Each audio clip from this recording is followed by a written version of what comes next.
Nous ne sommes ni à New York ni à Amsterdam, mais bien à Téhéran, au Rose Star Café Bakery. Un café-librairie ultra moderne dans le nord de la ville, ouvert il y a seulement 6 mois, qui ne désemplit pas ces derniers jours. Des images loin de ce qu'on pourrait imaginer dans un pays récemment frappé par la guerre. Les quartiers de la capitale ont retrouvé leur animation.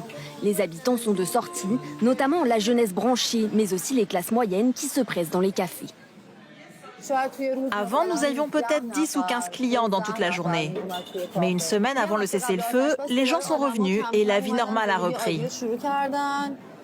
Un soulagement pour la propriétaire, car ces derniers mois, l'activité a été fortement impactée par la répression puis par les bombardements israélo-américains. J'ai fait l'expérience de 3 guerres depuis que je suis ici. Tout d'abord pendant la guerre de 12 jours en juin 2025, lorsque j'étais en train de refaire la déco du café. Tout s'est arrêté, personne ne venait travailler. Ensuite, nous avons vécu les événements du 8 et 9 janvier.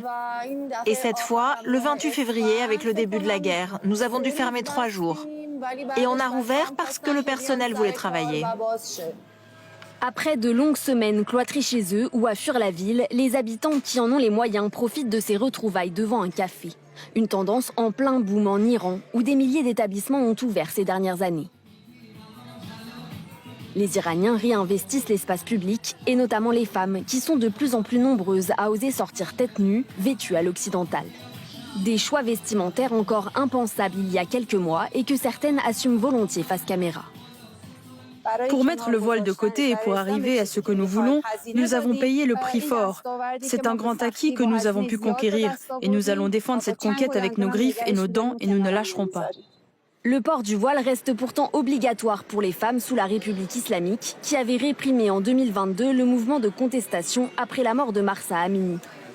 Cet abandon progressif du foulard n'a pour l'heure pas entraîné de réaction. Sur certains points, les autorités ont même lâché du lest. Elles ont par exemple autorisé depuis février les femmes à conduire des motos, une pratique qui leur était auparavant interdite. Autre nouveauté, la politique est ouvertement discutée dans les médias et certains centres culturels. Comme ici. Très chers frères et sœurs nord, sud, de l'est à l'ouest du centre, bonjour, bonjour, bonsoir.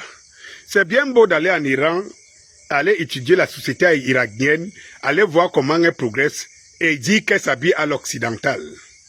C'est bien beau. Beaucoup se sont battus pour ça aussi. Et c'est bien beau. Le problème, qu'est-ce qu'à l'occidental dépasse la femme iranienne jusqu'aujourd'hui? C'est des questions qu'on devrait se poser. Vous avez vu comment elles le disent avec élégance. Elle le dit, la journaliste occidentale, européenne, fait le reportage avec élégance.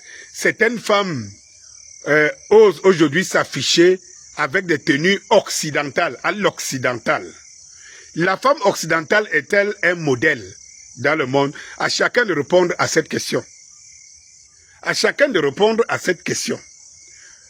Naturel et normal que, pour moi, même moi, vouloir que les gens s'affichent dans leur forme et non être prisonniers de quelque chose dans leur corps. J'adhère à cette logique. Mais dire que la femme se met à l'occidental. La femme iranienne qui va commencer à penser à l'occidental aujourd'hui est en train de tuer et sera en train de tuer le mode qui a fait en sorte que jusqu'aujourd'hui elle tienne debout. On a vu ce que le mode occidental a amené en Afghanistan. Dans la première invasion de l'Afghanistan, qu'est-ce que les Américains avaient fait? Ils avaient fait un libertinage total. Ouvert les salles de cinéma aux films porno et tout. C'était une grave atteinte à la culture musulmane et tout.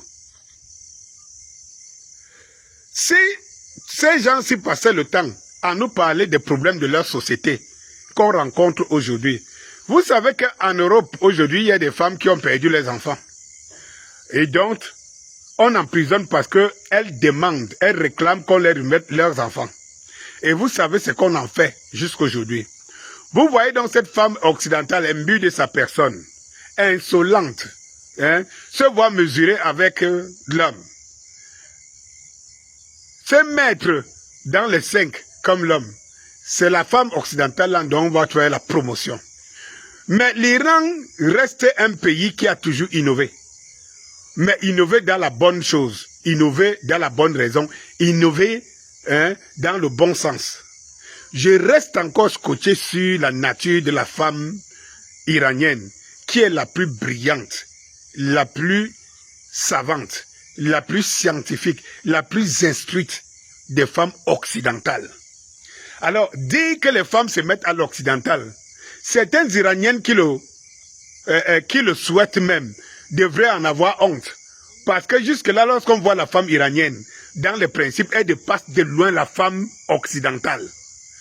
Mais si elle descend sur la femme occidentale, alors elle est en train de perdre les valeurs et les vrais. Il y aura un temps où l'Occident aura besoin de retrouver ses valeurs. Oui. Et que les dirigeants viendront pour assurer la marque de leurs valeurs. Bonsoir.